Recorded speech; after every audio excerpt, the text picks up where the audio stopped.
সাহেব কি কি হলো, তুমি এখনো যাওনি?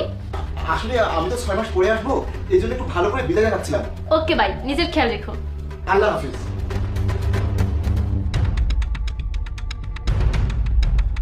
চলে গিয়েছে তোর বাবা, এবার তোকে কে বাঁচাবে? তুই ওঠ, শুয়ে আছিস কেন? ওঠ।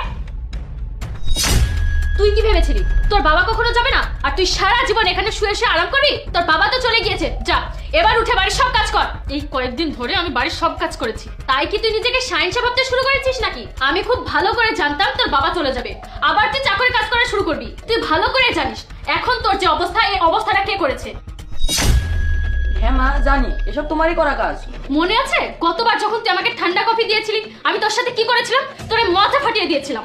হ্যাঁ হ্যাঁ মনে আছে। তাহলে এইবার তোর ভুল হলে কি ফাটাতে পারি সেটা তুই নিজেও জানিস না। মা আমি তো হাঁটাচলা করতে পারছি না, আমার পা দেখো এখনো ঠিক হয়নি। আমাকে কিছুদিনের জন্য ক্ষমা করে দাও মা, আমি সুস্থ হলে সব কাজ করব। কোনো ব্যাপার না, তুই এখন ঘরের কাজ করতে পারবি না তাই তো? না মা। তুই এই পরিস্থিতিতে একটা কাজ ঠিকই করতে পারিস, জিজ্ঞাসা কর তো। কি কাজ মা? মানুষের কাছে ভিক্ষা চাওয়া। এমন মাথা ফাটা আর হাত ভাঙা দেখলে যে কেউ মানুষ তোকে টাকা দিয়ে চলে যাবে। আর মনে আছে আজকে কি বার? আজকে শুক্রবার। তুই যা এখনই ওঠ, উঠে মসজিদের কাছে দাঁড়াবি, তোকে যে কেউ মানুষ এসে টাকা দিয়ে তারপর চলে যাবে। যা যা ভিক্ষা কর, যা। থামো, আমি সব শুনে ফেলেছি। যাই, তুমি তুমি তো চলে গিয়েছিলে।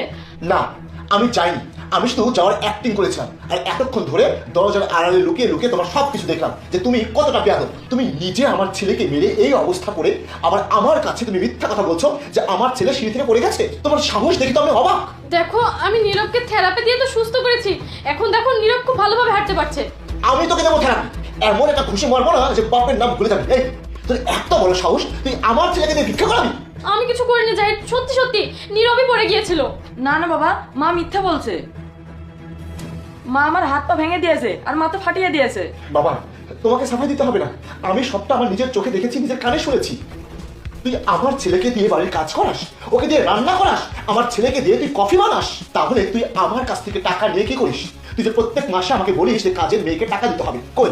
আমি তো আজ পর্যন্ত কোনোদিন আমার বাড়িতে কোনো কাজের মেয়েকে দেখলাম না। আর দেখবোই বা কিভাবে? তুই তো সব কাজ আমার ছেলেকে দিয়ে করাস, আর আমার কাছ থেকে টাকা নিয়ে সেই টাকাগুলো তুই তোর পকেটে ঢুকাস। তুমি আমাকে ভুল বলছো নীরব, বাবাকে একটু বলো না। এই, আমার সামনে তুই একদম ভালো সাজা নাটক করবি না। আমি সব কিছু শুনেছি, আমি বাইরে থাকি তাই বলে তুই আমার ছেলের উপরে এতটা অত্যাচার করবি? আমি তো তোকে এইভাবে ছেড়ে দেবো না, আমি থানায় যাব, থানায় গিয়ে তোর নামে আমি কেস করবো, কমপ্লেন করে বলবো যে তুই আমার ছেলের সাথে কি কি করিস। আর আমার ছেলে সব পরীক্ষা নিরীক্ষা করে আমি বুঝে নেবো যে আমার ছেলের কিভাবে কি কি ব্যথা লেগেছে। আমার বাড়িতে সব জায়গায় সিসি ক্যামেরা লাগা।